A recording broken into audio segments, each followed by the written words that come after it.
Мен 7-8 күннен бері ауырдым.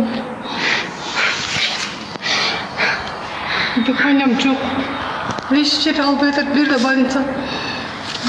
Мына описание. Описание бар ма? Пневмония деді. Құсып атат уже. Дем албай жатат. Дем алуусу начарлап, ооруканалар албай жатат деп коомчулуктан ыйлап жардам сураган улгайган аялдын бул видеосун Facebook колдонуучулардын бири жүктөдү. Видеодо 118 кызматы жооп бербей, колунда бардык медициналык текшерүүлөрдүн жыйынтыгына карабай, жаранды ооруканалар албай жатканы айтылат. Түз байланыш кызматынын байланышты албай жатканын соц тармактын башка колдонуучулары да жазып чыккан. Мындан улам биздин чыгармачыл топтогу аталган кызматка чалып көрүүнү туура көрдүк. Бир аптадан бери социалдык тармактарда ден табы көтөрүлгөн жарандар 118 кызматына чалып байланыша албай жатканын жазышууда. Азыр биз дагы 118 кызматына чалып байланышып көрсөк. Азыр биз чалып атабыз.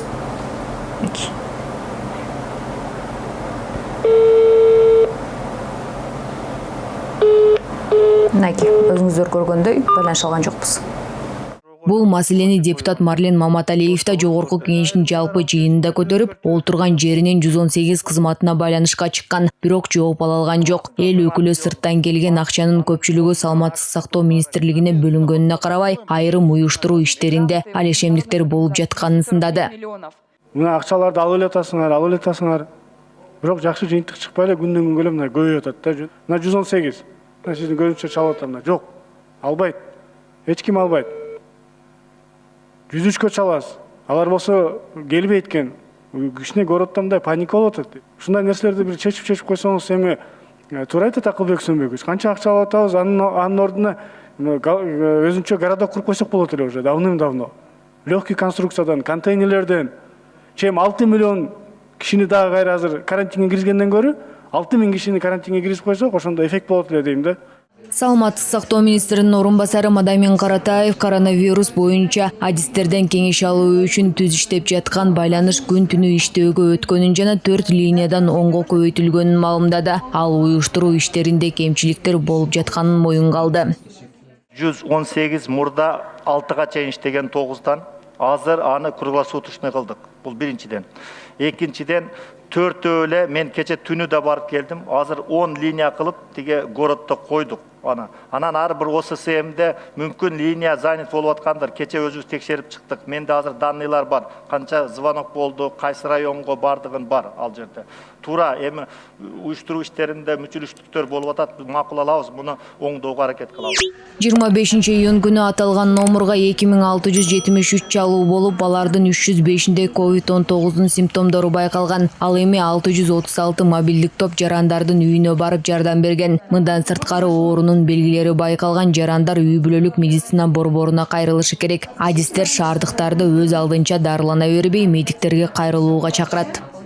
Так, кашель у вас сухой или с мокротой выделяется? Ну, периодически, да? Так, понятно. Поноса не было у вас? Так, не было, да? Кечөнкү маалымат эле алсак, бир сутканын ичинде биздин мобилдик бригада 636 выезд кылышты. Анын ичинен ал жарандардын баары акыбалдарын көрдү, баалашты, кимисин жаткырыш керек экен, кимиси үй шартында эле дарыланса болот экен деген маалымат менен бирдикте алар дагы 832 ПЦР анализ алып кетишти. Ошон үчүн биздин жарандар эгер кандайдыр бир көйгөйлөр болуп атса, эң биринчи учурда өзлөрүнүн үй бүлөлүк дарыгери менен байланышса деп өтүнүп кетет элек. Учурда Бишкек шаары боюнча кол борбордун 14 линиясы жана 40 мобилдик топ иштеп жатат. Бул тууралуу республикалык штабтын жыйынында айтылган. Эми аны республиканын башка аймактарына да көбөйтүү пландалууда. Өлкөдө эпидемиологиялык абалдын начарлашынын баарыбыз эле көрүп атабыз. Мамлекет, штаб баарыбыз тең аракеттүү иш жасап, 22 марттан бери күндөп-түндөп иш алып барып келатабыз.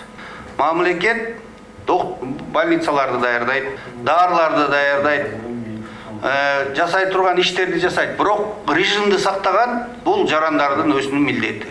Бишкек, Ош жана Чүй облустарында илдетти жуктуруп алгандардын саны көбөйүүдө. Мындан улам базарлар, коомдук жайлар мезгил менен дезинфекцияланууда. Бишкек шаарында ушул аптанын ишемби күнү түштөн баштап жекшемби күндөрү коомдук транспорттардын жүрүүсүнө чектөө киргизилет. Айтолкун Анапияева, Бакыт Кошалиев, 5 канал.